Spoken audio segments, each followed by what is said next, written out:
4 വയസ്സുകാരിയെ പീഡിപ്പിച്ച കേസിൽ നടനും സഖാവുമായ കുട്ടിക്കൽ ജയേന്ദ്രനെതിരെ ലുക്കൗട്ട് നോട്ടീസ്.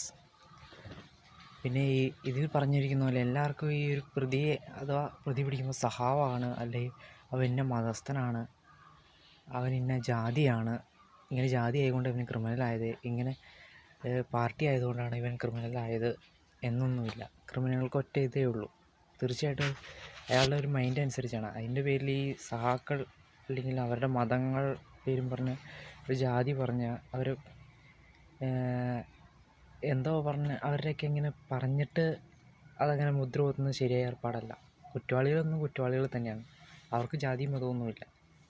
പിന്നെ ഇങ്ങനെ നന്മ ചെയ്യുന്നതാണെങ്കിലും ഒരു തിന്മ ചെയ്യുന്നതാണെങ്കിലും തീർച്ചയായും നന്മ ചെയ്യുമ്പോൾ അത് പ്രശസ്തിക്ക് വേണ്ടി അവരുടെ പാർട്ടിയുടെ പേരോ പരാമർശിക്കേണ്ടതല്ല. അപ്പോൾ ഇതിൽ പറയുന്ന പ്രതി എന്ന് പറഞ്ഞ വ്യക്തി അയാൾ സഹാവായതുകൊണ്ടൊന്നുമല്ല, അയാളുടെ ഒരു ക്രിമിനൽ വാസനയാണ് അയാളെ ഇങ്ങനത്തെ ക്രൂരകൃത്യങ്ങളൊക്കെ ചെയ്യാൻ ശ്രമിച്ചത്. അയാൾ തീർച്ചയായിട്ടും പിടിക്കപ്പെട്ട് തീർച്ചയായിട്ടും അയാൾക്ക് നല്ലൊരു ശിക്ഷ കിട്ടട്ടെ എന്ന് പരമാവധി പ്രാർത്ഥിക്കുന്നു.